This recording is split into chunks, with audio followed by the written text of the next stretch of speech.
upon their arrival was almost unspeakable. We thought all evil in some form or another. I'm not guilty. The dead won't bother you. It's the living you gotta worry about. If I couldn't keep them there with me whole, at least I felt that I could keep their skeletons. Hello and welcome to the Bad Taste Crime Podcast. I'm Vicky. I'm Rachel. We are back again. Hi. What is going on? Hey. Never thought we'd make it. Oh my God. What a holiday season. Oh boy. I'm tired. We're clinging on by the skin of our teeth. I know. By the time you hear this, it will probably be February. But it's just been the longest year. Oh my God. Already. I feel like we're 20 months into 2026. I've been seeing all those memes. It's like, God, it's been the longest year ever. And everyone's like, it's been a week. It's so real. Yeah. It feels like it though. Yeah, I'm tired. Me too. How was your holidays? Oh, the Christmas and the New Year's of it all. Chaotic. It was nuts. Mm-hmm. You know, little kids tend to. No, I don't. Well, I know you don't.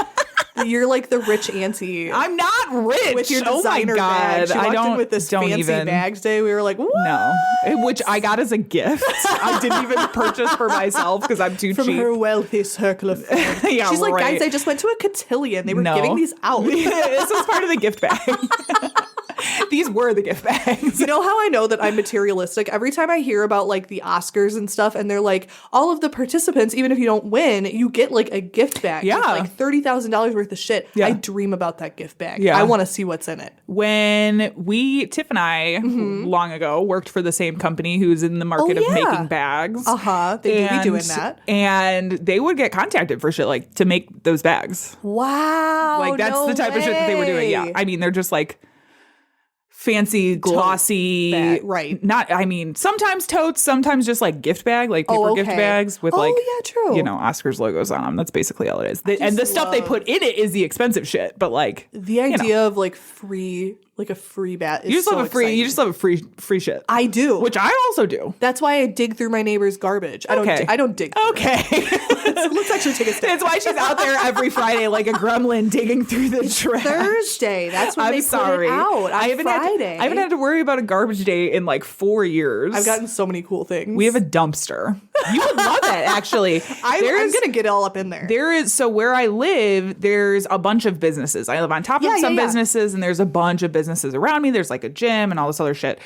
There is like regulars who come by and hit, because there's like 4 or 5 dumpsters just within like the parking lot, the front parking lot, the back parking lot, this parking lot, all that's around me, that I will see because I'm on the corner of the building. Yeah. So I'll see them drive over here, kind of dig through this garbage, and then they drive over to this one and dig through this one, which is really lucrative because it's behind a carpet place. Ooh. So sometimes they have pallets, sometimes they have carpet, sometimes people just dump their shit in You're there. You're going to wake up and be having your like coffee, and you're just going to see me. I'll be like, what is Rachel doing? Oh, God. Like a raccoon. I'll be like, hey. Yeah. There's one like further down in the park. So I regularly see people like, let's go. It's obviously not right now because it's too cold. That's the thing. A lot more in the summer, which I find wild because I feel like that would be way stinkier. Super stinky. Yeah, I'm not into like, let's be clear. I don't dig through the garbage. If you do, that's okay. I love you. But like, I just like, when you drive around, people are like, I don't need this beautiful chair. I'm going to put it out for the garbage. And the garbage is me. Free 99. Free chair. Yeah, but with furniture, I feel like people know that's gonna, like, they put it out knowing like either someone's gonna take it or the garbage man is gonna take like one of the two. There's been so many times where I'm like, this looks so nice, and I'm like, oh, your cat definitely peed on this. Yeah. Or like, this is definitely broken. Yeah. You know? Yeah. I was actually pissed right up the street from here. I almost got a really cool antique dresser. Yeah. I circled back around after I dropped off my kid, and some asshole had taken all the drawers out of it. Just the drawers. And my mom was like, they use them for planters. I was like, what? Oh, I could see that. That's stupid. It made that me would mad. be cute though if you did them like various sizes out of your wall. If they did it like with something that I didn't want, it would probably. Oh yeah, no, it probably. But I would be. still dream about that 1960s mint dresser. I do think that it would be more lucrative to go dumpster diving right now though, because everybody's gotten new stuff for Christmas and they're like getting rid of the old stuff. Yes, absolutely. This is the Dumpster Diving Podcast. Yeah, right. Jump on in. Hold your nose. We'll get into why you're really here. If this is your first time listening, a special hello to you. Welcome. We are going to head over to the newsroom. Let's go. Unfit to breathe, our food is unfit to eat. We sit watching our TVs while some local newscaster tells us that today we had 15 homicides and 63 violent crimes, as if that's the way it's supposed to be. We know things are bad, worse than bad. So our news this week was suggested by our lovely sound editor, Tiff. Oh, I love it already. And it is a return to the meat crimes. What? Yeah. The meat No way. Yeah, which our on the ground reporter is On the ground not beef? in Philly anymore. So we haven't been Lame. getting as much. I still have a contact out there. Let's We not lost get it our twisted. connect. Which I do still get some meat crimes. He's much more about the pooper thing, this pooper story. The woman who took a shit on that guy's hood Yeah. of his car. I support women's rights. Yeah. Anyway, it was like a road rage incident. She got out and took a shit on his car. That's amazing. She just got sentenced. Also, we might talk about that in the next episode. That's But crazy. no, meat crimes. We've been following them. I think for like a year. Like it's been a while. Yeah, if you've been listening for a while, we have this special connection to these meat marauders who are doing meat-related crimes on the East Coast. No, yeah, East Coast and more specifically in Philly seems to be the central location. Philly meat crimes. So this time, this was from November 24th. Ooh. ABC 6. This time, police were looking for 10 to 12 masked men in 4 separate vehicles who made off with a large amount of frozen meat early in the morning. Happened around 2:10 a.m. The driver of the truck said he was asleep when the thieves broke into his trailer. And he woke up because of the noise of them breaking in. And he got hit a baseball bat. And chased them out of the trailer. Says with the suspects leaving pieces of meat and boxes scattered across the parking lot. The driver said they took off like cockroaches. Oh my God. Scatter. Scatter. So anyway, they have been looking for these 10 to 12 people. Obviously, they say cargo thefts have more than doubled from 2021 to 2022. Oh, wow. They had a lot of trailer thieves last year, but also like the meat crime. It seems like there's a meat crime circle, crime. It has to be like something with restaurants or like shipping companies. Yeah. And meat is one of the more like sought after Very things. expensive. And I wonder if it's just because it's easier to like resell it, or I'm not even sure. They're saying the total value of what was stolen was the total truckload was worth $70,000. At the time of this article, they hadn't figured out how much they had taken. But the week prior, there was another theft where thieves got away with 600 pounds of pork worth an estimated $3,500. Oh my God. They weren't sure if they were related. But again, I'm like, seems like this meat circle is happening. I'm not even sure. It's a lot of meat theft.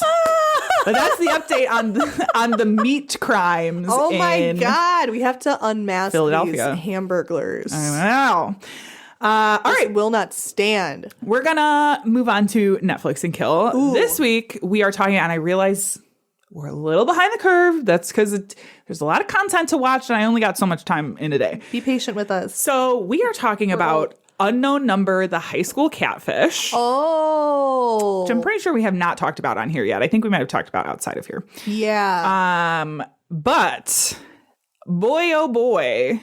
Is that the one with the mom? Yes. The mom did it? Yeah. I mean, way to spoil it off the top. Spoil it off the top. I mean, who did Rachel. it? Who did it, Ben? What do you mean? But that's the one that I think I saw that one. We are professionals. She's ugly.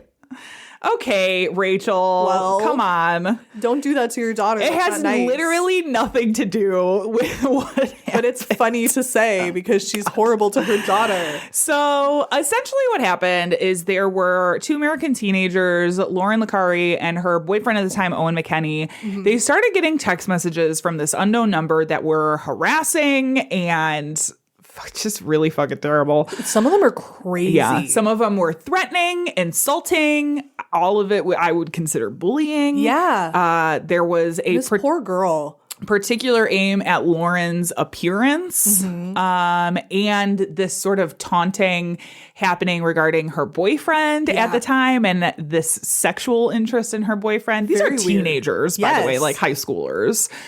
So it goes over the incident, and they reported it to the high school, and the high school started working with police, and they still can't figure out where these numbers are coming from, and all of this. And essentially what happens is after the county sheriff, police officers, all of them, finally the FBI gets involved. Yeah. Big cheese. And because this is ongoing for like a year or more. I mean, it was a while. kids. And I'm sorry, it was 15 months this happened. Wow. Over a time period of 15 months. They finally figure out the IP address. Dun, dun, dun. Turns out, as Rachel said in the very We're beginning, going to cut that part out. it was, no, we won't. We never do. It was Lauren's mom. Like, who could do Kendra that? Licari. Disgusting. Yeah. Yeah. She is, it's kind of wild because she's involved in the documentary. Yeah, like she's they're on camera talking about, like, my poor kid. interviewing her Who in the could very say this? beginning. It was a super well made Very much so. documentary It was and how they great. had it set up. And the fact that there is like this reveal 3/4 of the way through that's like, oh, you know, this woman we've been talking to and interviewing the whole time, actually she's the one who did it, was perfect. Chef's kiss. Yeah, it was just like, It was good. it was kind of, And it was short. Like, if you haven't seen it, it's super worth it. yeah. And I think it's a, let's see, it's a documentary. It's not a series. Yeah, it's yeah. 94 minutes. Yeah. And she did, I wanted to see, because the mom, whatever her name was, Carla, Carrie, something, got Who arrested, cares? Yeah. which there's a whole, they have the body cam footage of her getting arrested. There's also this discovery that this job that she told her husband she actually hadn't had and hadn't Why the been fuck working you for lied? like a year or something. Yup. Too busy texting. Yeah. All of a sudden he was like, what do you mean she's not? Like, he finds out from police that That's she's so been sad. lying about the job that she has.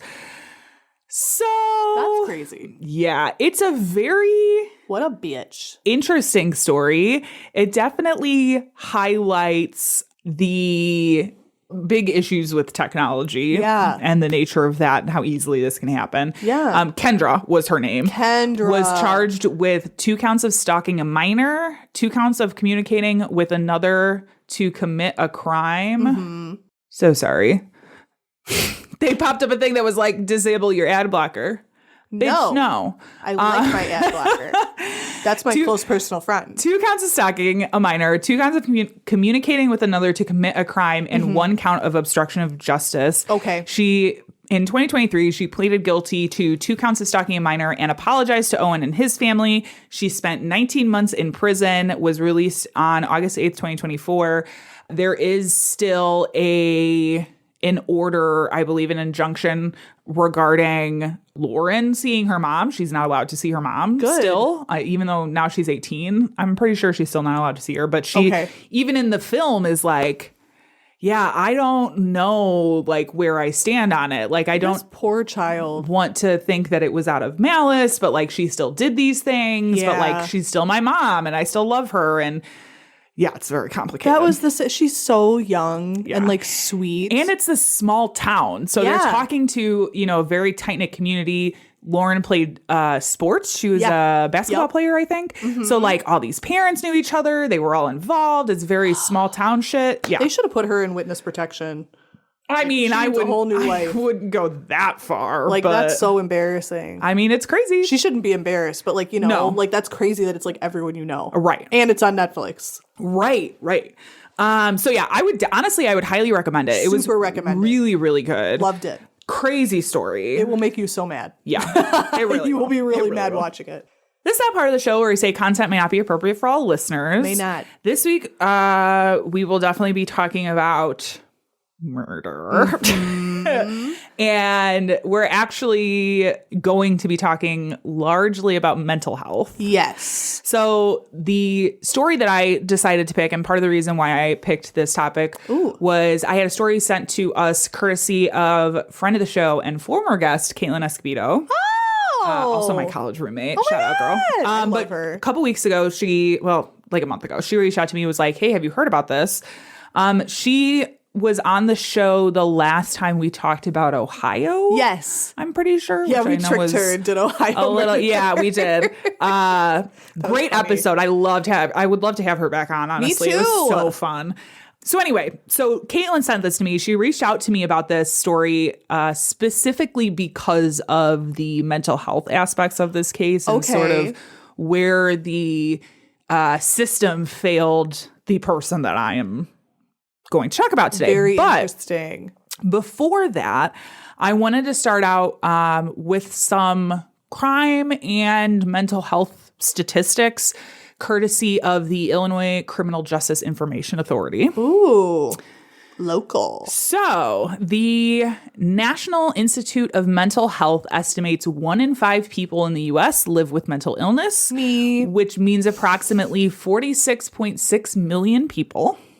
Just to put it in perspective. I think that's a low ball, to be honest with you. 1/5 of those have a serious mental illness. And those are things, serious mental illness, SMI, they're considered things that have like psychosis involved, large mood fluctuations, like things like the very extreme. Yeah, things end that of would things. affect your ability to have a normal life. Right, correct. Yes. Correct. Totally makes sense. The majority of individuals with mental illness are not violent. I am, though. Only 3 to 5% of violent acts can be contributed to persons with SMI. Further, it is estimated that persons with mental illness are responsible for fewer than 1% of all gun-related homicides. Very important to consider Yes. at this time in our history. Definitely. From a 2017 U.S. Bureau of Justice Statistics report, incarcerated people with mental illness or SMI are more likely to engage in violence once they're incarcerated. Right. Yeah. This is just incarcerated people. Yep. Quote, researchers suggested these findings were not because violence is inherent to mental illness, but the result of a lack of adequate treatment both before and during incarceration, coupled with the stressors of a prison or jail environment, unquote. Makes sense to me. Definitely tracks. Yep. Because that is a stressful as fuck environment. Yup. Seems purposeful. Right? This is the political podcast. Yeah. Research has also shown that persons with mental illness are more likely to be victims of violent acts than perpetrators. Absolutely. With one study showing adults with SMI were over 10 times more likely to be victims of violent crime than the general population. Everybody write that down. 10 now. times. That's crazy. Super That's crazy. Huge. That's a huge amount. Yup. That's something that I don't think is considered enough by people. No.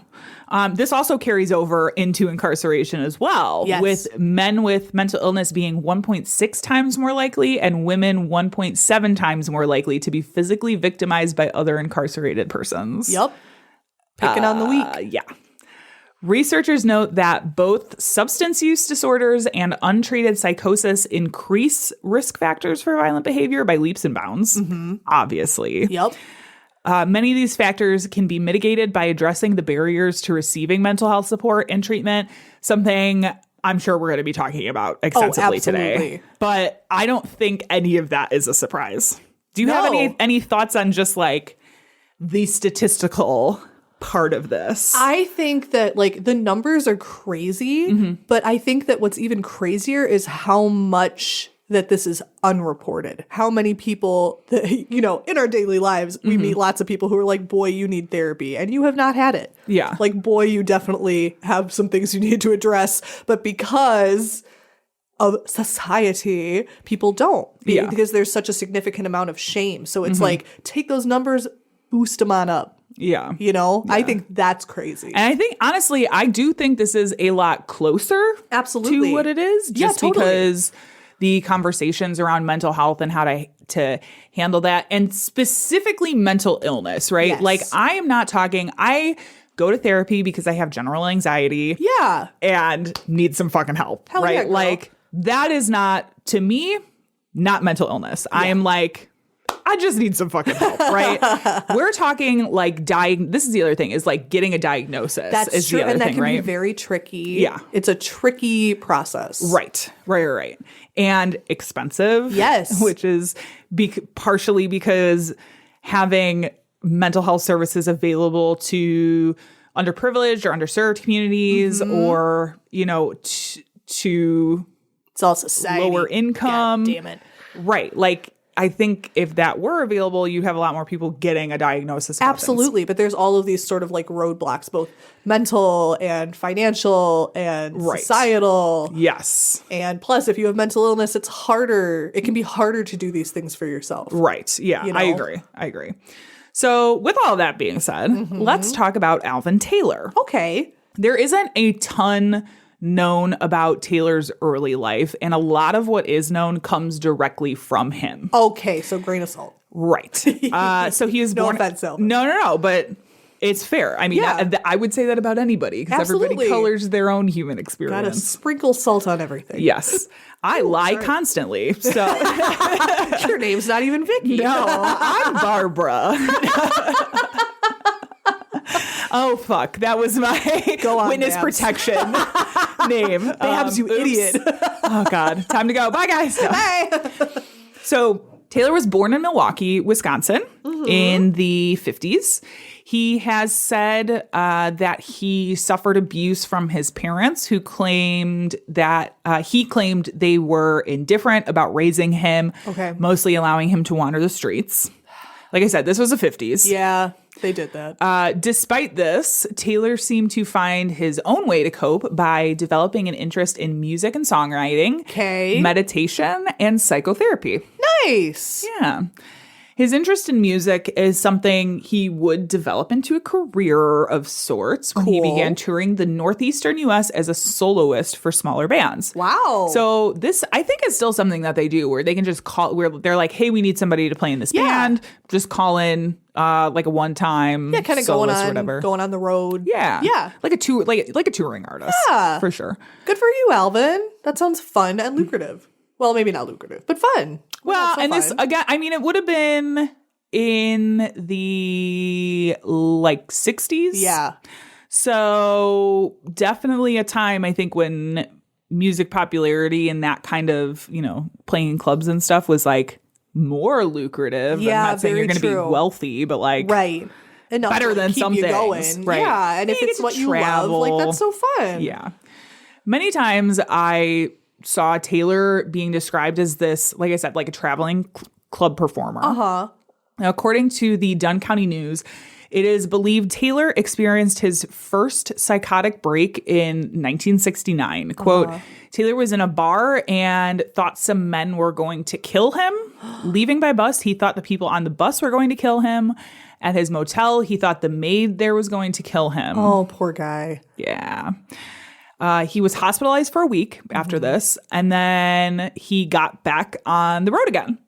It wasn't too much later, about like mid 70s, when Taylor was hospitalized again. And this time he actually was diagnosed with schizophrenia. Okay.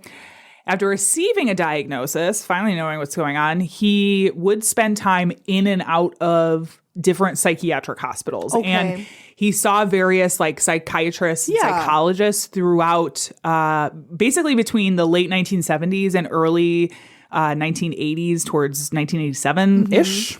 So during this time, Taylor was arrested and convicted of delivering crack cocaine and given a 4-year prison sentence. Alvin, don't do that. So he's leading up to this, right? He's like spending this time in mental health facilities. Yeah. He has this diagnosis. You can tell he's like kind of actively working on this problem. Right. Makes this choice to get into drug trade and goes to jail. Yeah. And I feel like, especially during that time, not saying it's gotten much better now, but like during that time, you are not going to get the aid in prison. No. That you need to get. No. Right. There's no way. And especially if you are in the middle of trying to deal with the problem, Yeah. they send you away for 4 years. Into the scariest environment imaginable. Right. That's really going to fuck up your Yeah. trajectory. That is the thing is with a lot of these mental health conditions, you can kind of like when you're looking at somebody's life like this and the history, you can see like they call it a destabilizing event. Like, and for these happen in everybody's lives, but when you have mental health issues, it helps to know where you stand. So it's kind of like you can track back like, oh, his parents were neglectful. That's destabilizing as a child. You're going on tour, which is great, but it's like the idea of not knowing where you're going to be the next day might not have been the most supportive thing for his mental health. Not that he knew that. Right. But, right, you know, right. and you're at the club, you're drinking, maybe somebody hands you a funny cigarette, you know. Right. It just was like the perfect storm to make everything worse. And now he's in jail, not getting therapy and probably getting kicked in his head a lot. Right. God right. damn it. Poor Alvin. So by the 1980s, Taylor had somewhat cemented his career playing in nightclubs, primarily sticking to the clubs in Wisconsin and Minnesota. Okay. In contrast, however, Taylor's mental health really started a steep decline Oh, dear. around this time. Friends and acquaintances would later describe Taylor as a religious fanatic and pacifist, with Taylor himself saying, quote, he was a dreamer and at times had been told by his friends to stop dreaming and come back to reality. Yeah, your friends care about you, Alvin. Yeah.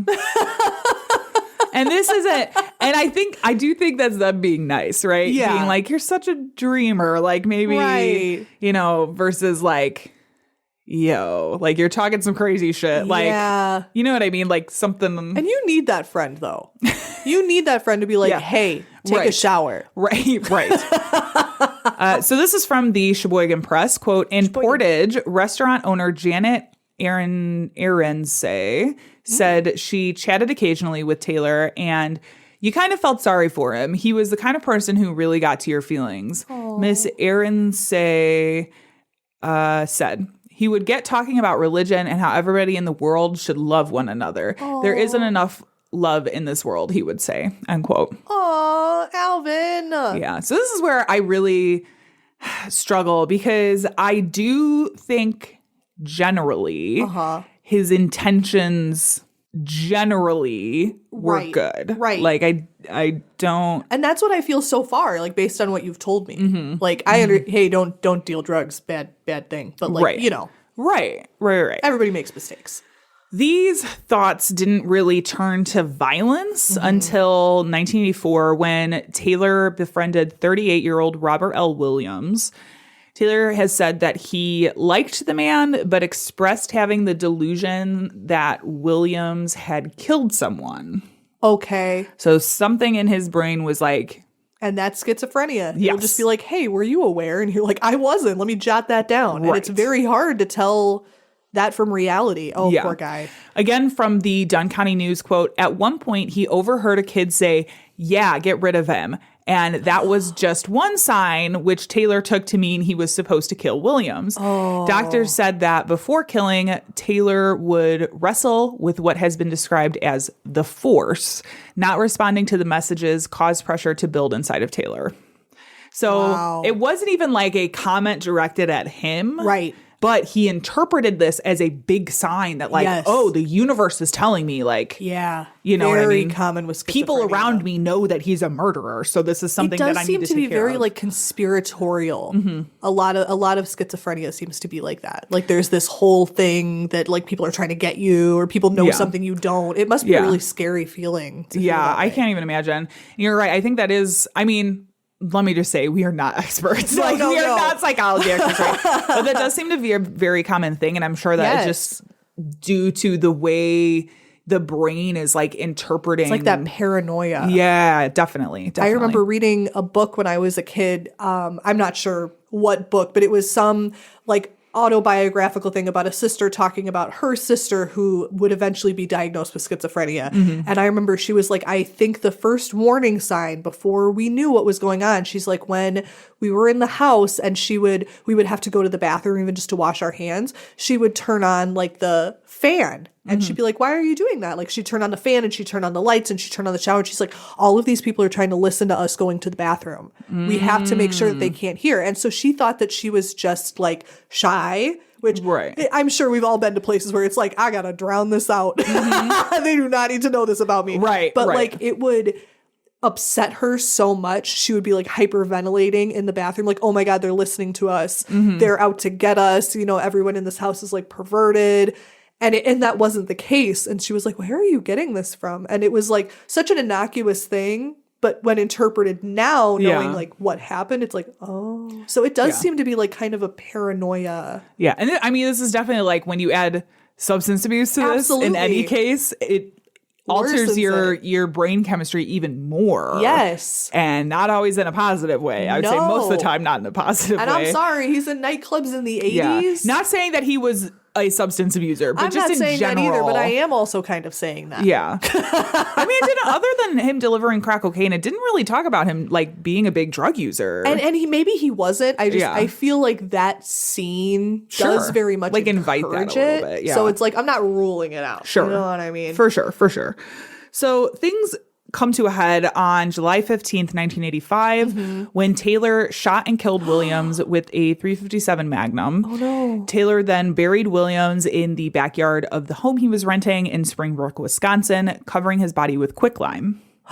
Williams' body was not discovered until 2 years later. What? When a new tenant accidentally discovered the remains and then reported it to police. Oh. So that's like 2 years in the future. But we're still in 1985. All right. Taylor, seemingly not being caught at the time, started giving him delusions that he was actually working for police. Oh, yes. So he's like, oh, they haven't come after me. They must know what I've done and that it's this good thing. And they're like on my side. Yeah.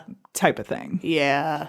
So 2 years later, on May 21st, 1986, Taylor once again attacked someone, 42-year-old James A. Severson, who was Taylor's neighbor in Eau Claire, Wisconsin. Oh, excuse me. Police said Taylor had stabbed Severson in the neck, but the blade broke and the two began wrestling on the ground. Taylor then choked Severson and, while he was unconscious, retrieved a butcher knife and repeatedly stabbed him until he died. Oh, my God. It doesn't appear that there was any specific motivation for the attack, but honestly, I think it would be safe to assume that there was some sort of mental health, something happening that played a small role in this attack. Right. Because, again, like up to this point, I mean, minus the murder 2 years prior, right? But like up to that point, he wasn't like a violent or anything, right? Guy. Yeah. Right. So it just came out of nowhere. Yeah. Once the delusions really started in earnest is kind of when the violence started too.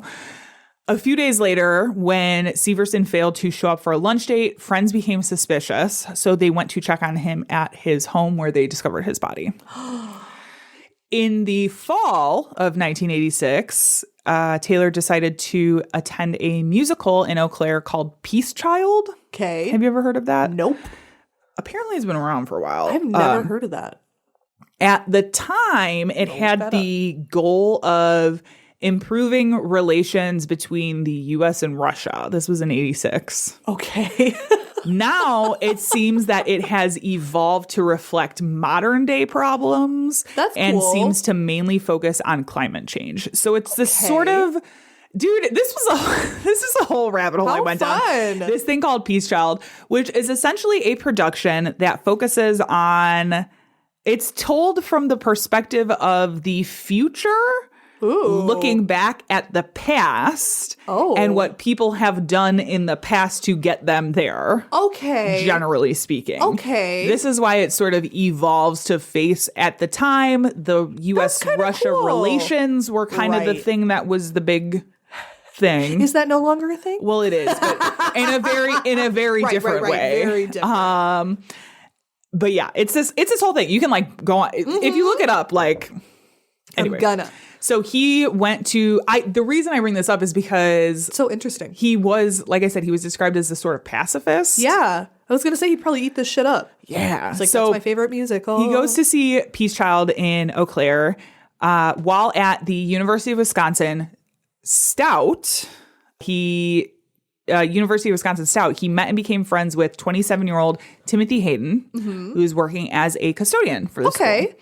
Eventually, Taylor and Hayden became roommates in an apartment in Menominee.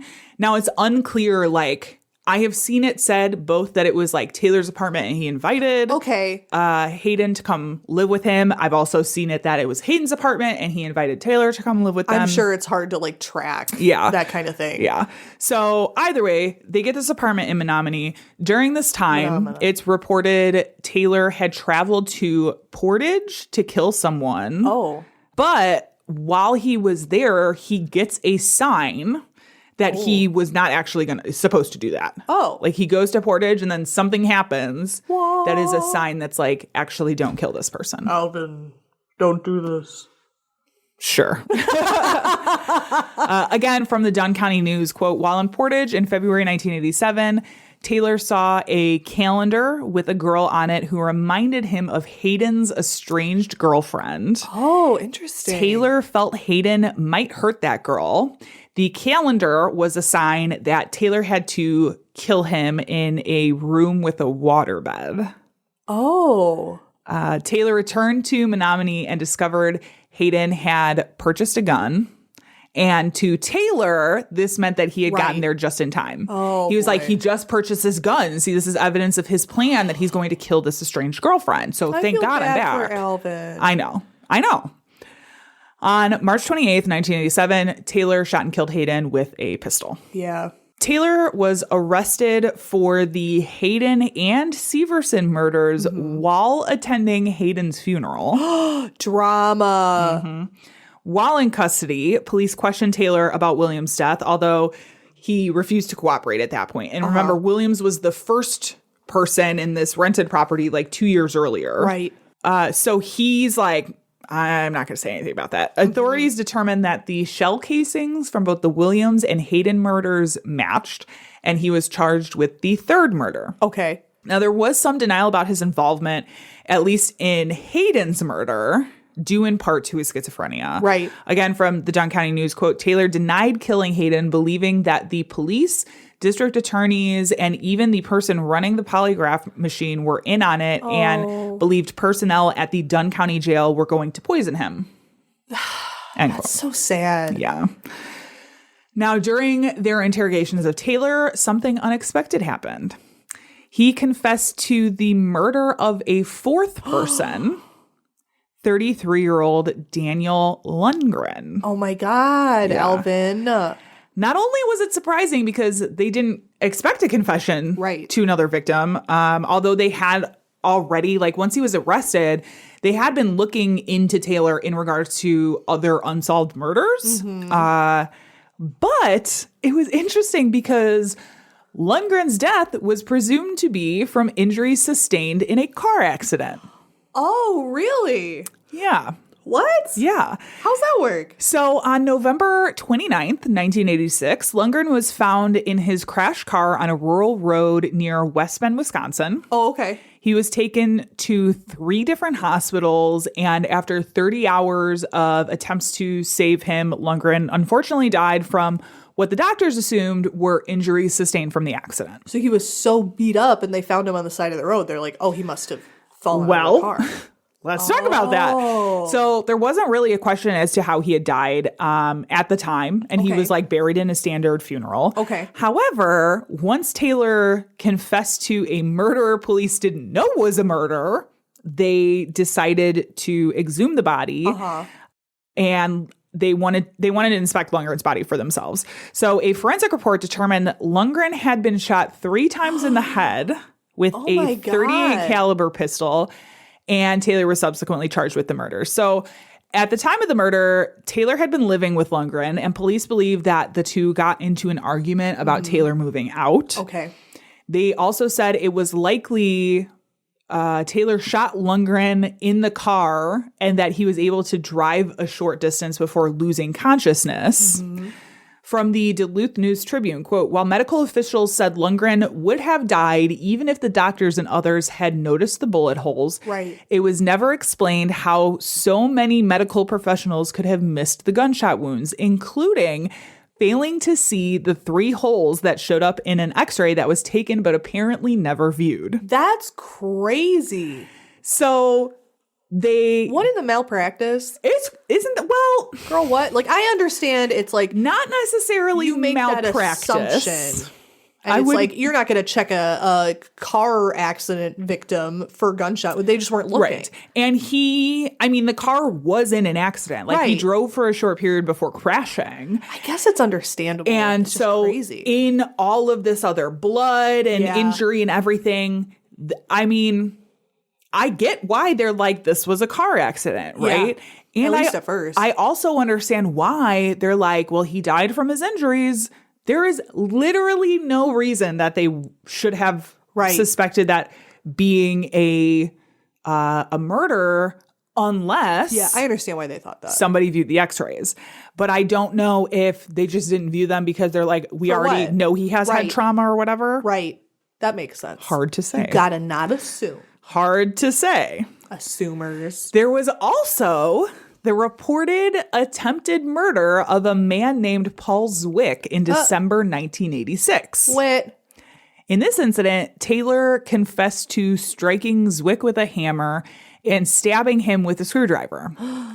Now, police did track this guy down, tracked Zwick down, and confirmed what Taylor was saying. He was like, that guy did stab me with a screwdriver. yeah, he absolutely corroborated That guy. everything that Taylor said. Yeah, he attacked me with a hammer and a screwdriver. Yeah. When they asked him why he had not reported it, Zwick said that he had enlisted in the Navy, and literally like days after the attack, he was out of Wisconsin. Right. So it's He was like, gone. well, you know. Yeah, exactly. I understand. So he just Wow. never reported That's it. pretty. I love the idea of he's like, yeah, oh yeah, I forgot about The that attack guy. on, I think there was something with this one guy. That's and why a they had to take my liver out. Yeah. I forgot about that. What a wacky time. Now, there were obvious questions about whether or not Taylor had the ability to aid in his defense and stand trial. Right. Initially, the judge called for a psychiatric evaluation, but then she reversed her decision, saying he was mentally competent to assist in his defense. Oh.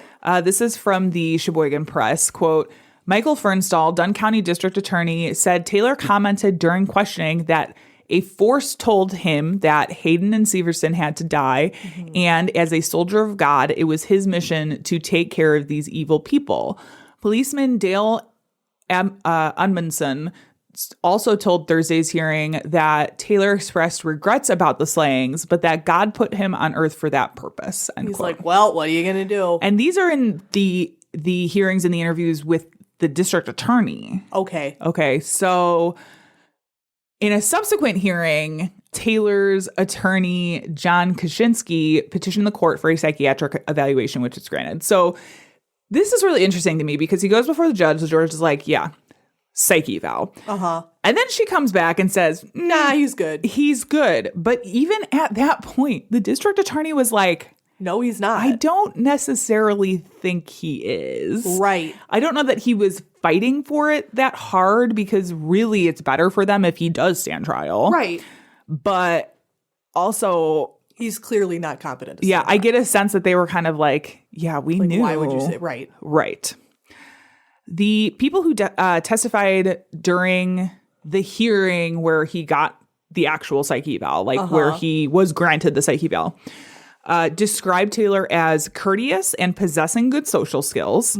One of the people who interviewed him, UW-Madison professor of psychology, Greist, said, quote, Alvin is very pleasant, very polite, very considerate person. He is a very nice person who has a mental disease which drives him to be a murderous person, end quote. Yeah. Another interviewer, Dr. Paul Collier, said, quote, Alvin is very friendly. He's a likable person, but he is deeply mentally ill and requires extensive hospitalization, end quote.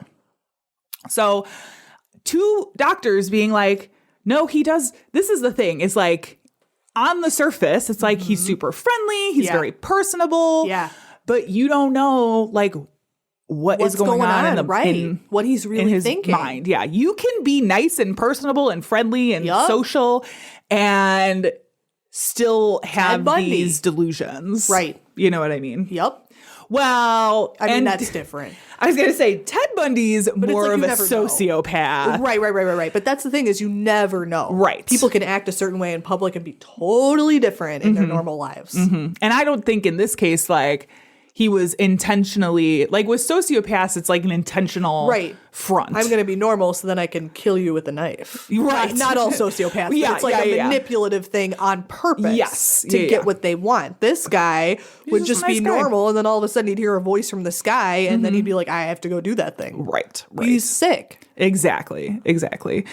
The exam confirmed Taylor's earlier diagnosis of paranoid schizophrenia, and he was deemed incompetent to stand trial for the murder charges. Good. Although he was found guilty and sentenced to 20 years on the attempted murder charge against the attack on Zwick. Yeah. Later, the district attorney would say in an interview that although they had considered trying to dispute Taylor's mental competency, it would have cost the taxpayers an estimated $100,000 to fight a losing battle. That's insane to me. That makes me really mad. What? That, like, they would have had to... That should be standard. Which, I'm like, which part of that makes you... It makes me mad that they couldn't...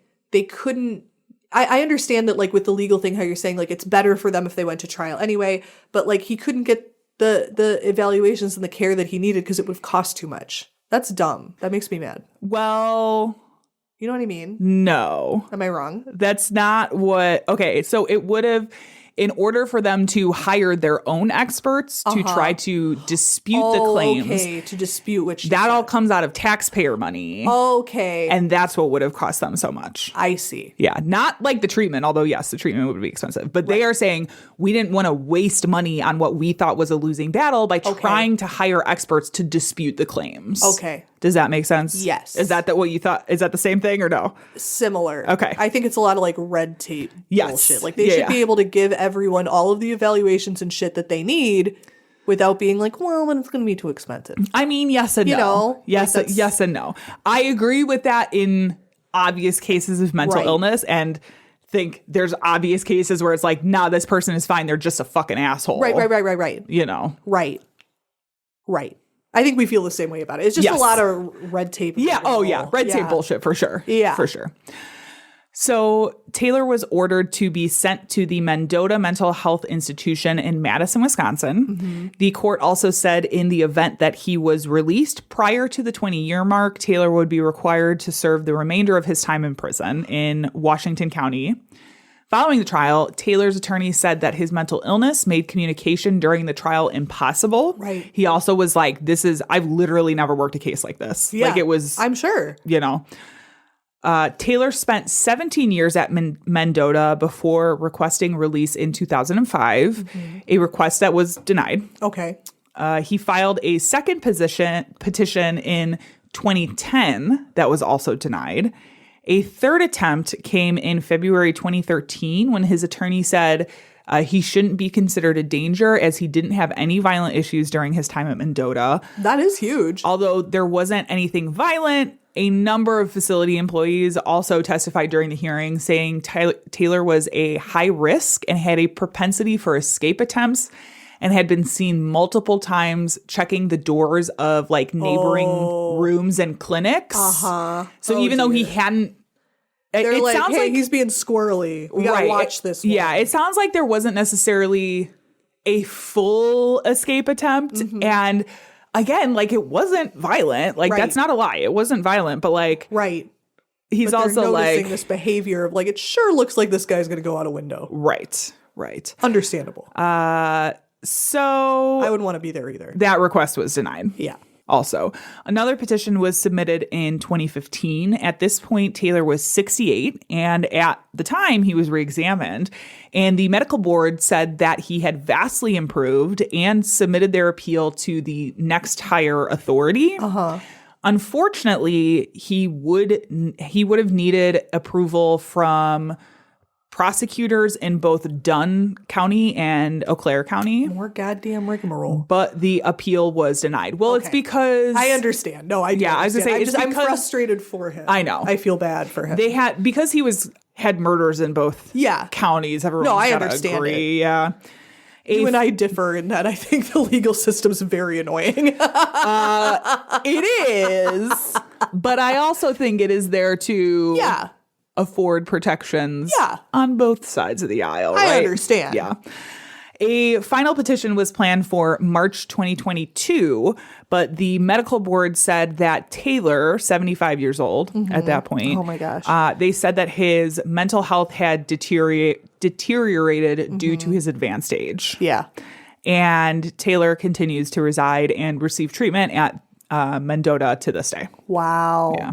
And honestly, I think he will likely He's never be there getting out. until he dies. That is so sad. Yeah. I feel bad for everyone. Yeah, this is definitely a complicated case because I am not defending the things that he did. I'm not making excuses for them necessarily. They're bad. Right. Like murdering people is bad. Yeah, period. don't do that.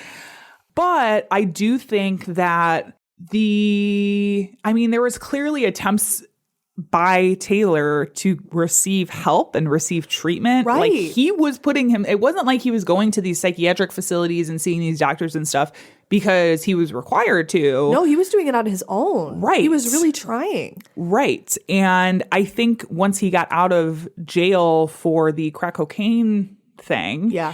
that it sort of knocked him off kilter and kind of got him out of this routine of seeing people. Right. And frankly, after 4 years, it's like, okay, where am I? Where are my people Yeah. located? Do I have to get new doctors? Like, Destabilizing. Yeah. Destabilizing event. It's difficult to get yourself settled, especially Yeah. out of prison where they don't take care of people at yeah. all. And let's be real, like 1980s psychiatric help Oh, yeah. is They're very like, take an aspirin and lay down. different. Yeah. It's very different to what is available today. Yes. I think too, as evidenced by his improvement from being at the facility. Oh, yeah. To because it was 2015 when the medical board was like, Okay. he's doing really, really well. Yeah. And that's like 1980 to 2015. Like that's a long Big time. leap. Big leaps, big improvements in medication. Yeah, and they're in advocating therapy for practices. him. Like that's wonderful. Like I feel really bad. I hope that he's getting adequate help Yeah. at this location. And since he's so old and so many things have happened in society, it's like I don't want to say maybe that's the best place for him because I don't know. Like I hope they're treating him nicely and Right, stuff. And right. I hope he's being nice. I didn't see anything really controversial about Mendota in the little that I saw. I mean, he's so. an old man. They probably just have to double lock the doors. Yeah, 'cause right. He's tested all the doors. They're like, hey, Right. sit down. Yeah, but That's sad. that's the story of Alvin Taylor. That bummed me out. Sorry. Sorry, not sorry, actually.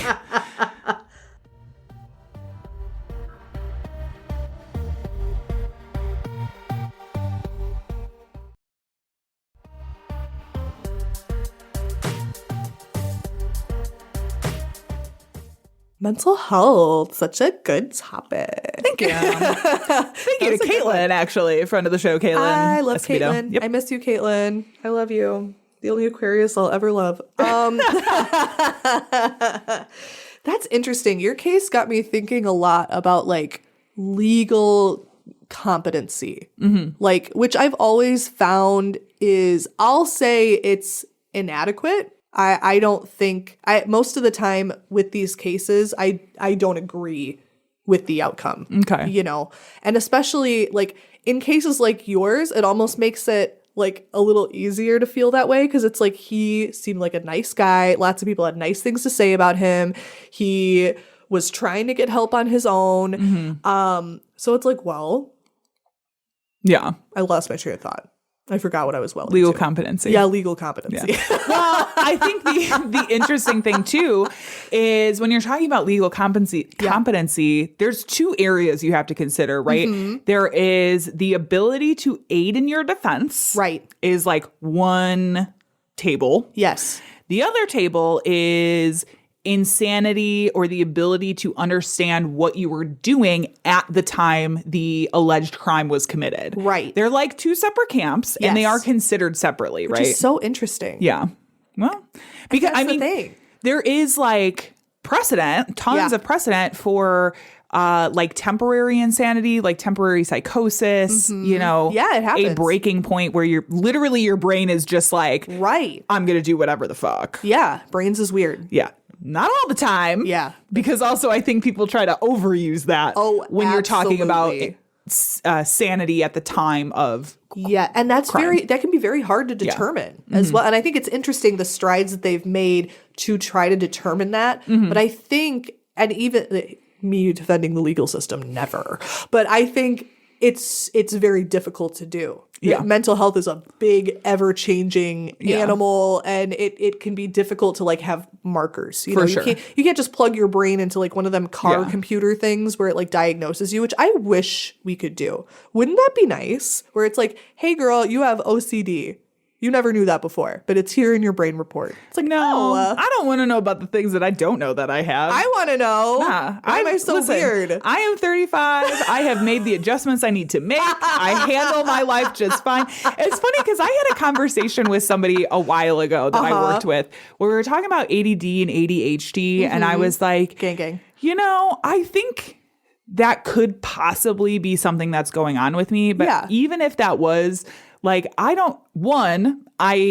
am not on like a severe level where it's like totally incapacitating. Yeah. But also, even if I were to be recommended to take medication, I don't know that I would because I've lived for so long with coping mechanisms that work fine. Yep. Like, clearly I am not debilitated in a corner, not being able to like clean my house or take a shower or get work done or whatever it is. Like, it's not that, you know what I mean? So, and that's totally understandable. I don't know that I want to know. And that's the thing is mental health can be on such a spectrum. We discuss it all the time with autism, also gang, where it's a spectrum. You can have a little tiny bit where it goes to what we used to refer as Asperger's to you can have what they call like level 4 autism, which is like you cannot care for yourself.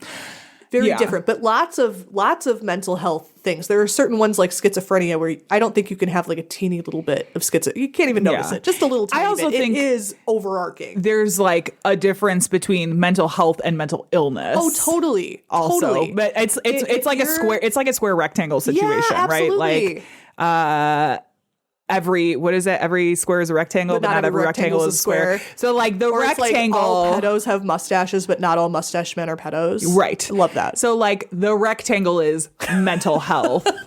The square, there's one square rectangle. That's mental illness. And if you're going through your life and everything's cool, there's no need to open that door. Right. You know, I totally understand. I don't want that door open. But it's like for people who have and it's like, hey, why am I having so much trouble with this? It's like, hey, why not? But it's like it's not so easy as plug your brain into the car computer. Unfortunately, it's a lot of steps to try to figure out like what's wrong with me. And when we go into cases like yours, where part of his paranoid delusions were that everyone was out to get him, especially after having gone through prison, where I'm sure I'm casting a wide net that he probably saw law enforcement officers doing bad things. I'm sure that he did. So he was like, oh my God, like how can I go to these people and say I'm having problems when I see how they treat people who did the same thing? Well, and he might not have thought it was a problem. Right. Like if this happens your entire life, you're like, these are just my voices. Normal. It's fine. Yeah. Right. They Doesn't just think everybody they're born have with that? it. Like right.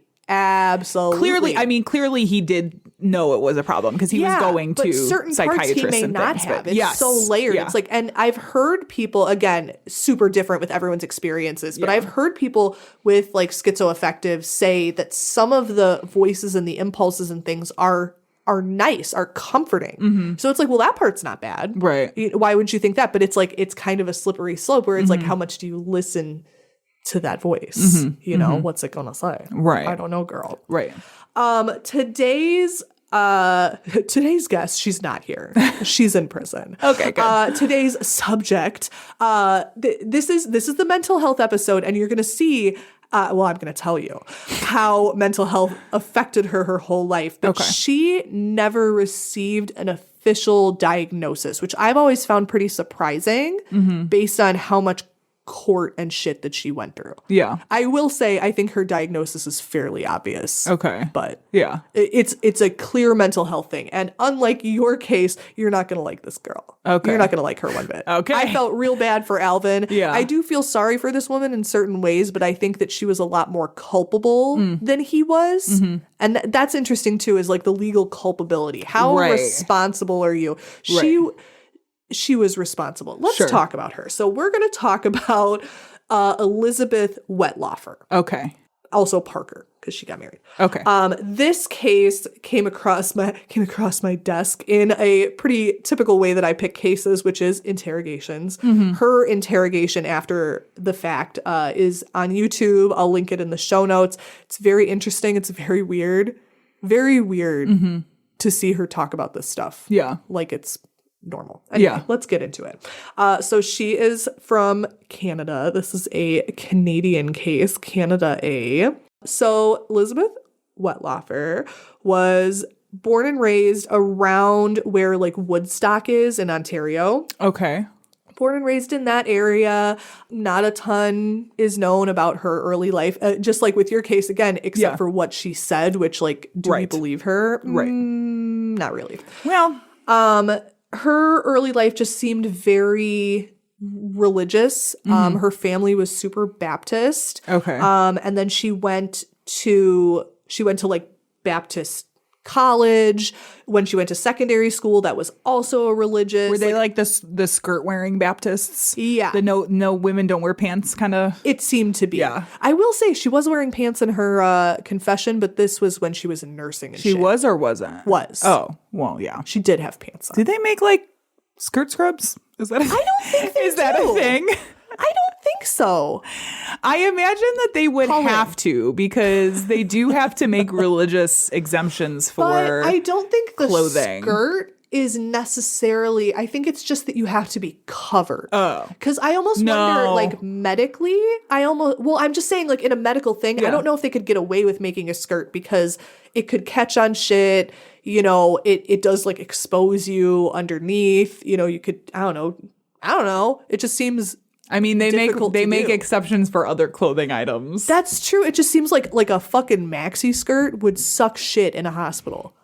I don't feel like. Are you Googling it? I'm going to look Please into this Google while it. you continue. Because she wasn't like I'm a curious. Mennonite or anything. Yeah. But she was just like hella Baptist. Yeah. Well, Mennonites aren't Baptists. Well, no, right. But I mean, like Mennonites and Amish people have to dress in a certain way, and their women aren't like allowed to wear pants. You know, Right. I don't think. Yeah, it but was there's that. there is a section of Baptists. Yes. That does that. Yes, that's true. I like the there's- people who talk to snakes. That's fun. God. That's Baptist, isn't it?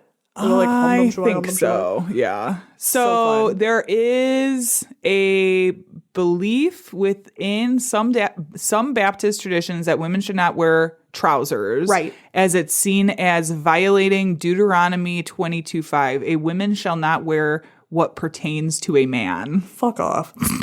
I'll wear a fake beard and a codpiece if I want to. Some independent or Southern Baptist churches encourage skirts, dresses for women, and slacks for men, viewing pants as unfeminine, quote unquote. Though it varies greatly. Right. So That's I just so asked because interesting. when I went to middle school with a girl, there was one of my in our group of Yeah. friends whose family was like, Super religious. yeah, we this is so bad.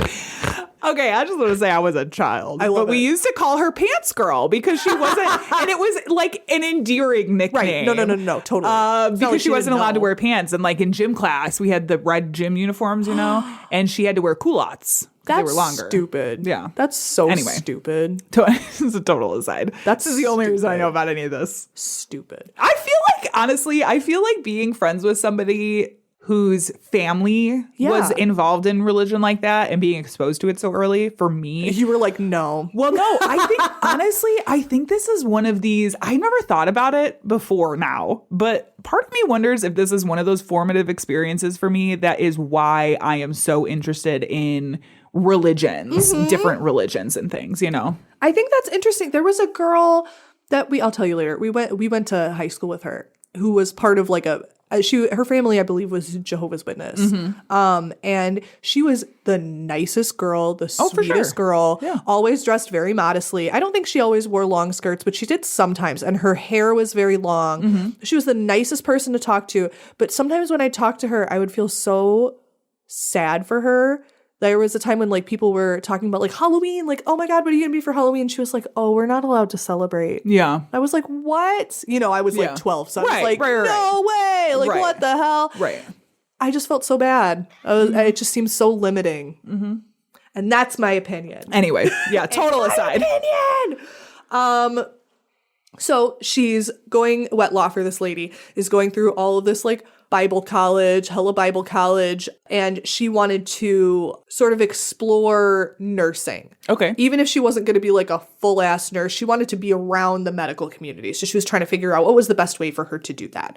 So in 2007, she was hired at Caressant Care, where we caress you carefully, which was a long-term, it was like a care home in her hometown of Woodstock. Like assisted living or more like nursing home? I think... Or like a physical therapy kinda. No. More like a nursing home. Okay. So it's like elder care. Yes. Okay. And that was where she would spend the majority of her time would be in elder care facilities. Okay. That was kind of like her niche. I think healthcare is so fascinating because there's like, you could do anything. You know, there's so many different specifics of type of care where it's like, I want to work with the elderly, or it's like, you can work with elderly in this way, or you can work in a hospice, or you can work in, you know, regenerative care. Yeah, or in-home care. Or dementia ward. Right, right. I think it's just interesting that there's so much opportunity in healthcare. That's all. That's all. So when she first started there, everyone was like, okay, she's like pretty cool, pretty professional. But she was having a lot of like internal issues at the time. So it was another, just like your case where everyone was like, no, she's chill. Yeah. But inside she was having a lot of problems. Now she's more of a masking situation. Absolutely. Than just Absolutely. And at the time she didn't really say what led her to this. And this is something that is sort of like, how did you come to this? Because you're like hella Baptist. You didn't even go to fun college. You went to Baptist college, but she somehow found her way into alcohol and drug addiction, which is it not present in biblical places? No. I'm not saying that at all, but it's just kind of surprising that she would find herself there when it seems like she led such like a sheltered life. Yeah. So I wonder what was going on mentally for her to kind of cling to that. Yeah. You know? I will also say, as somebody who went to a religious college, I do think there is a certain amount of like really embracing the freedom that happens when you go to a religious college. Oh my God, my parents aren't here telling me what to do. Yeah. It's like those Amish kids on Rumspringa. Because I used to party with a lot of people who are pastors and deacons and deaconesses. The freaking deacon. Yeah. Like I partied with a lot of those people when I was at Concordia, and I was only there for like a year and a half. It's just, you know what I'm saying? Like, I know it exists. Yeah. It just seems so funny that she's just this like chaste woman, and then she's like, woo, my girl. And this would leak into her professional life. So when she first started, everyone was like, this chick is mad cool. And then they were like, hey, are you like drunk at work? Could you actually not fucking do that? Jesus. And then like they would find her passed out. Oh God. Yeah. Okay. She would just be passed out places. So during this like tenure at this Caressant Care, she would end up being suspended 4 times. Now these were specifically for medication related errors. So it was kind of like, because everyone would say when she was like being normal, she was like a pretty competent carer. But it was like, are you like, you know, popping some schnapps and then trying to, I don't know, this is probably your medicine. Yeah. And this is like an over dispensing, under dispensing, or wrong medication, or both. Okay. So she would, these were all non-specific. Well, that's what I mean, that's what I imagine under medication. That's the thing. Is like, I don't know exactly at this point whether she was overprescribing, underprescribing, giving the wrong. But when she eventually got fired in March 2014 from Crescent Care. It was over a, quote, serious incident where she did give a patient the wrong medication. Yeah. Because that could end somebody's life. Oh, it sure could. It takes Stay one tuned. pill to literally fucking kill somebody. Right. Like, and I understand, people make mistakes. It's like, oh, I'm supposed to give them a little more. I gave them a little less. I understand that, but it's like, oh my God, like so many That different is why things. you don't get drunk at work. Yeah, don't do that. And maybe double check your fucking notes because this is important. I'm sure there's medication I'm allergic to. Read your chart. Bitch. This is why they have qualified pharmacists dispensing medications at Pharmacists pharmacies. Are unsung goddamn heroes. Yes, dude. That's a hard job. Yes. Oh my God. Anyway, if sorry. you're good at counting, go be a pharmacist because they need pharmacy. I love just counting all day. I feel like it's like my son's dream job. I'm like, this would be the perfect job for that flavor of tism. It's actually like a very specific, a lot of autistic people get into that kind of thing. Because it's Really? like, you don't have to talk to people all the time. Right. A lot of it is you're in the back like sorting shit. Just counting. That's one of those things where I'm autistic and I always feel like when I'm in public or I'm meeting new people, I can kind of like peek and be like, you're also autistic. You're also autistic. And as soon as they're like, I'm in pharmacy, I'm like, oh, hi, twin. So how do you feel about trains? Let's talk about that. I love that. It's just one of those careers that kind of takes people. Interesting. But I'm unfortunately not surprising though. Unfortunately, I'm not the kind of autistic You don't who's have good that at flavor. School. Yeah. No, I'm not. No. And I don't like trains. So what use am I?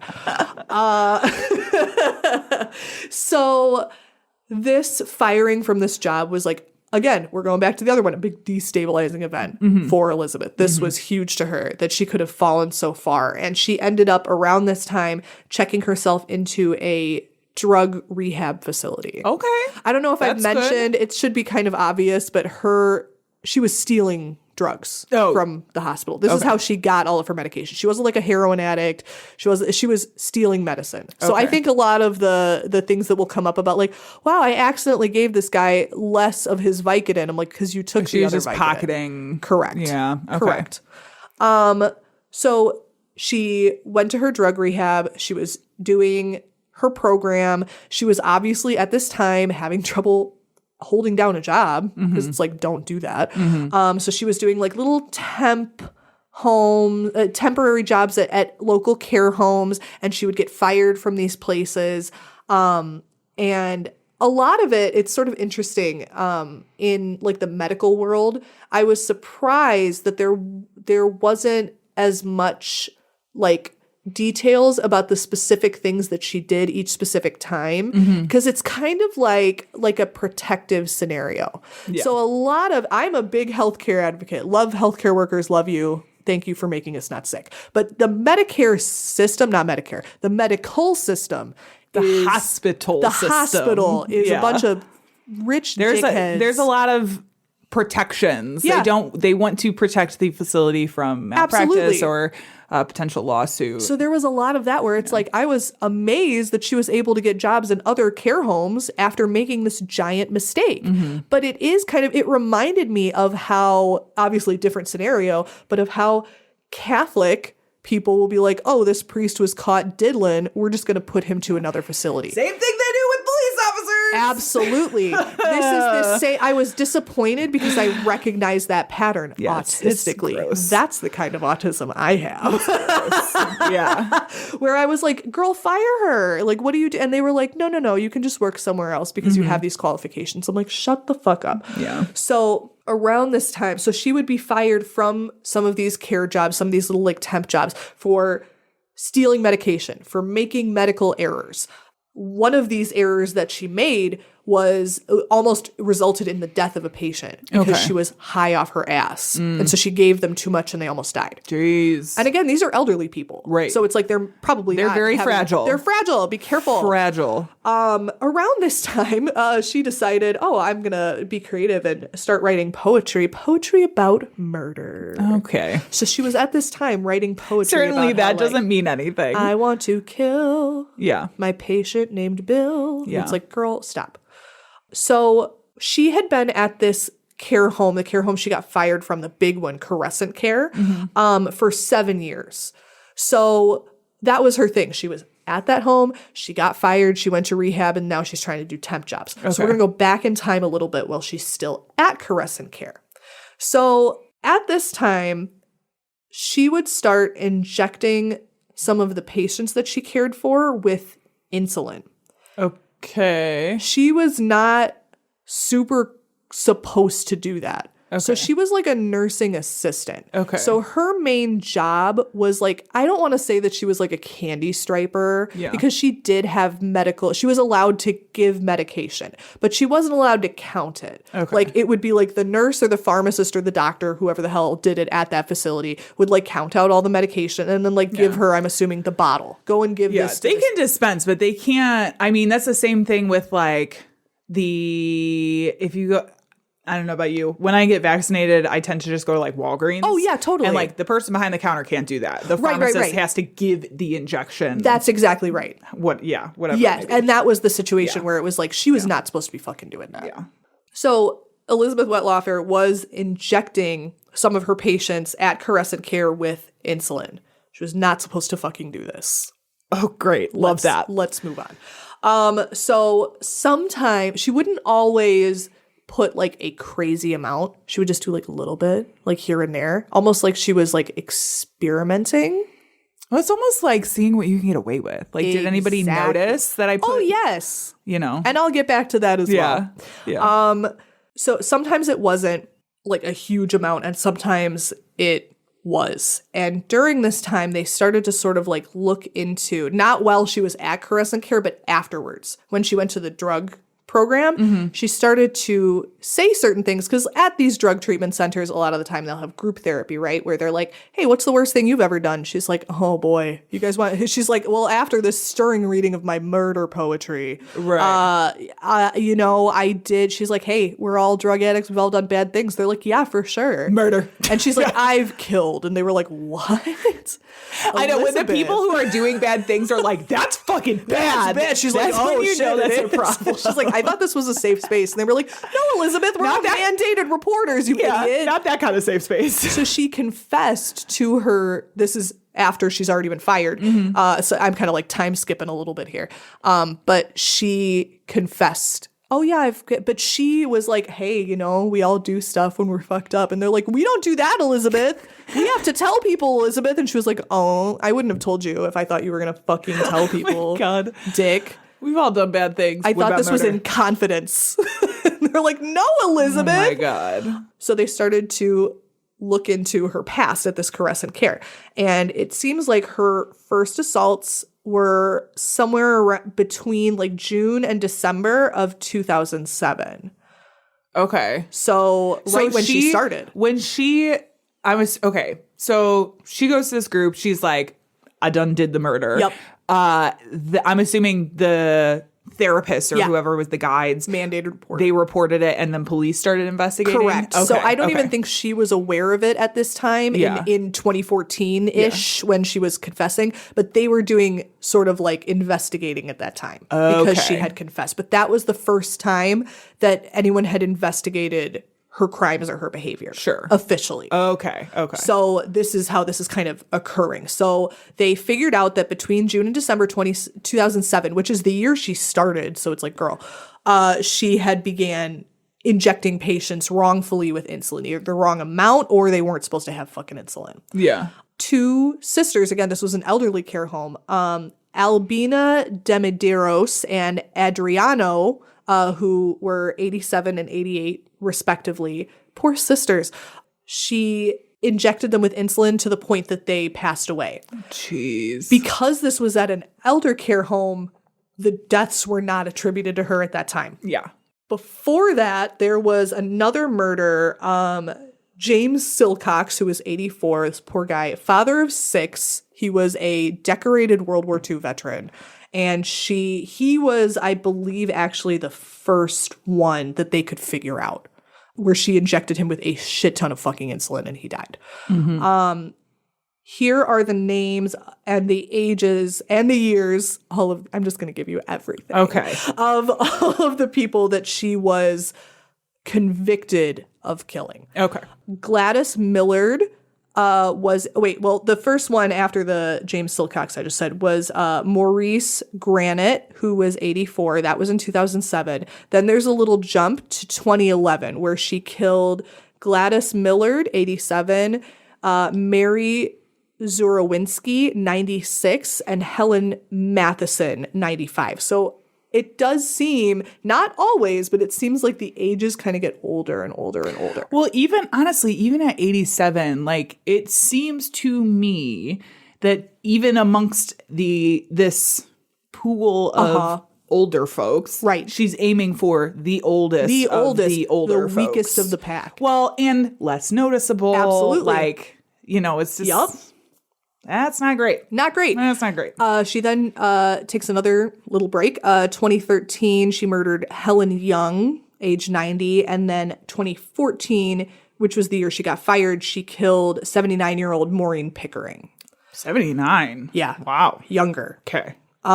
Babe, just a babe. Yeah. Just a little baby. Spring chicken. Absolutely. There were 2 other cases where she confessed to trying to murder a patient with insulin, but it didn't work. So that was 57-year-old Wayne Hedges and 63-year-old Michael Priddle.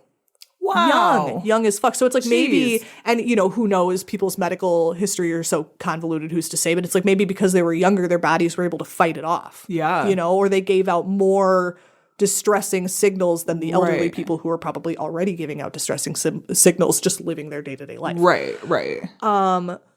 So she was done with Crescent Care in 2014 because she got fired. And again, her firing wasn't directly connected to a specific case that could start like a criminal trial. They were just like, hey, you made a mistake, you got to go. Yeah. We don't even know who that person was. Right. You know what I mean? So when she was doing her temp work, when she was still trying to like treat her drug addiction after she got fired, she injected 3 more people, killed 1, and injected 2. So she injected Sandra Trowler, 77, and Beverly Bertram, both at separate homes. Okay. They, with intent to murder, she said. She said, I wanted to kill these people, it just didn't work. Yeah. And then she killed Arpad Hovarth, who was 75. Okay. Pretty crazy. So she's just out here murdering. So when she was at the Center for Addiction and Mental Health in Toronto, she confessed, which I've already said. Obviously, they were like, hey, we have to tell the police. But I don't even know if they informed her. Mm-hmm. Probably not.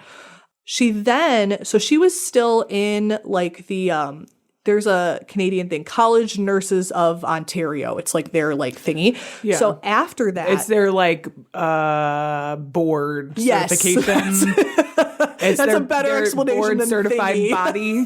Yes. It's like you're a nurse, you're in that organization. Yeah. So she emailed them and was like, hey, so love working for you guys, but I actually kind of have to resign because she had, quote, deliberately harmed patients in her care and was now being investigated by the police for the same. So this was 2 years later in 2016. She went to the licensing board? Correct. And said that? She emailed them and was like, hey, how are you?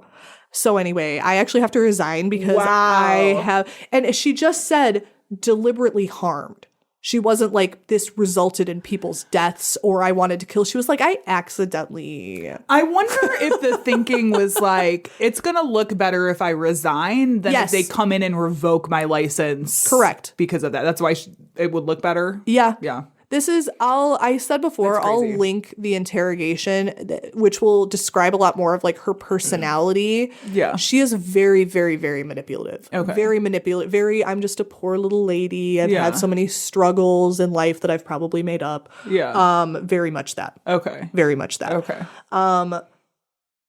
So they found out as this investigation is going on, because now obviously the nursing board is like, holy shit, she's confessing to this. Let's give this to the police. Mm-hmm. And then the police are working with the nursing board and they are kind of going through talking to people that she knew. And they found out that she had confessed many times. She had confessed to friends. She had confessed to other nurses. She had confessed to her bosses. And nobody believed her or did anything about it. Yeah. They were just like, you crazy girl.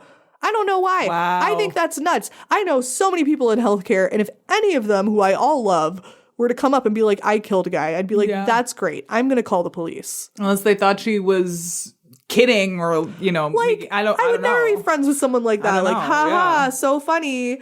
Yeah. So the interrogation's over 2 hours, but it's really interesting. And after this confession, because they pretty much right after she emailed the nursing board, they were like, all right, we're gonna actually take her to the police station. Yeah. So they pulled her in. She did a 2-hour confession where she did confess to at least all that we've said here, although this is the thing with medical murders, she could have murdered a shit ton more people. Yeah. And made people sick, and we would have no idea. Yeah. So she was formally charged with the 8 murders October 25th, 2016.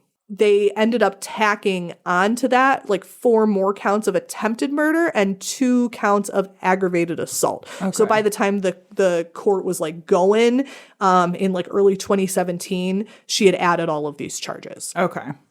So she ended up confessing in court, pled guilty, and on June 26th of 2017, she was sentenced to 8 concurrent life terms in prison. Okay. And in 25 years, she'll get parole, but she's already like pretty middle-aged. I think she'll be like in her 70s by the time that works. So this is where sort of the mental health part comes into play, because it's like, obviously she was stealing medication. Obviously she had this drug and alcohol problem, but it's like, why was she doing this? For what? She seemed like such like a nice, she looks like a little round dumpling. She looks like somebody's mom. She's like super cute. Yeah. And it's like, what the fuck? So she admitted, this was in her confession, quote, she knew the difference between right and wrong, but that she would have these surges, which is something I think you almost directly said about our last guy, the guy that you covered. Mm-hmm. She would have these powerful urges. She said that she would be filled up with red. Red, the color red would envelop her whole body. Mm-hmm. She would hear uncontrollable laughing and crackling like fire over like the pits of hell, whatever. Again, she was hella Baptist, so I'm sure that would be scary for her. Yeah. She said that she would try to stop, but that she couldn't. She couldn't stop. And when she felt that surge, which would come over when she was seeing patients, she wouldn't be able to stop herself. Yeah. Interesting. Yeah. And I'm sure, like you said, like as a religious person, that would be very scary. Very scary. I think it's also the other way, right? Like I think being and growing up religious colored those delusions. Absolutely. That's something I find I could talk for 100 years, as we all know, but that's very interesting, is like how your life affects the things that scare you. Yeah. That's so interesting. But like very, very true. Very true.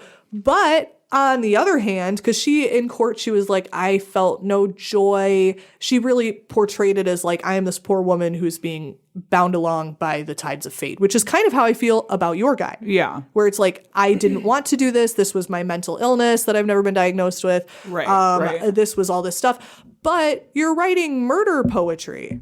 Yeah. And you're talking about it like it's really not a big deal. When you watch her interrogation, she really does not seem sorry. She's not crying. She's sort of like, well, they were old. She kind of has that like thingy, that like mindset of it, which fucking Gotcha. So she was at first held at the Grand Valley Institution for Women in Kitchener, Ohio, Ontario.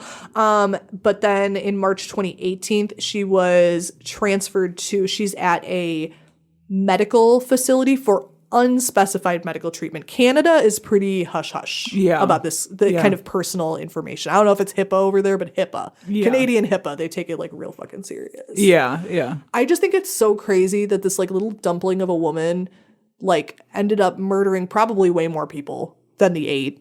I feel like there's no way. And all of her fellow nurses were complaining about her, like being sloppy, being high at work, passing out sometimes. And they were just kind of like, oh, well, that's too bad. Like, she could have been stopped a million times. I mean, if you look at it, though, too, like, if she is having those delusions, right, if indeed that is what's happening, then I'm sure the drug and alcohol use was a way to cope. Right. And because it doesn't seem to me necessarily that she was, like, all fucked up when she was That's the thing. We don't know. That's what's so fascinating is like mental health it requires so much information that we don't have. Yeah. You know, so it's like, was she abused in childhood? And that can greatly affect your mental health and your propensity for drugs and alcohol. Yeah. We don't know. Yeah. You know, we don't know. But I think and she talks a lot more about it in the interrogation, but the description to me seemed like she'd read it somewhere. I will say I don't believe her. I don't think that she has? No. You think it was just like a mental health defense? Attempt? Yeah. Interesting. I do. I mean, which is also something that happens all the time. Sure like, does. That's not uncommon. Sure does. Unfortunately. Because Absolutely. like it makes everybody else look bad. well, and it makes it harder for somebody who does have for legitimacy. mental illness, Absolutely. unless it is like severe and very obvious, like to get the sort of accommodations that they need in trials and that's why I understand that. Canada is very like private, but I would love sounds so creepy. I want to get my hands on her medical records. I want to see what they're doing. I want to see, because if she gets a legitimate diagnosis of like any kind of schizoaffective or psychosis, then that would change how I feel, where I feel that she just doesn't really care. Yeah. And she was doing it for attention and like thrill. Yeah. That's how I feel. But you don't know. So it's like, yeah, but I mean, even if she's doing it for attention and thrill, like then you sort of breach into this Munchausen sort of area. And that's, man, I could write a thesis about like crime, like where crime comes from and our separation from it as a society is very interesting. Yeah. Very interesting. But that's the gross and yucky case of Elizabeth Wettlaufer, who I hope never gets released. And I'm very sorry to the victims and their families. Like, you put people in a care home, you think they're going to be well taken care of. And this bitch is just insulining them up, just tubing them in. Yeah. Terrible. That's gross. It's and gross. Yucky. I don't have to tell you things are bad. Everybody knows things are bad. It's a depression. Everybody's out of work or scared of losing their job. The dollar buys a nickel's worth. Banks are going bust. Well, that has been our show. Yeah. Thank you so much for listening. Do you have any final thoughts before we wrap up? Maybe we should all go to therapy. What I mean, if I we think therapy all is great held for hands everybody. and walked into the office together? Peace, love, and prosperity. Yeah, queens. Yes, queen. Yeah. All right. If you enjoyed this episode, you can find more just like this at badtastepodcast.com. Just like Our sound and editing is by Tiff Fullman. Our music is by Jason Zakshevsky, the Enigma. Woo! This has been the Bad Taste Crime Podcast. We will see you in 2 weeks. Goodbye. Bye. Their bodies on the hillsides along the highway.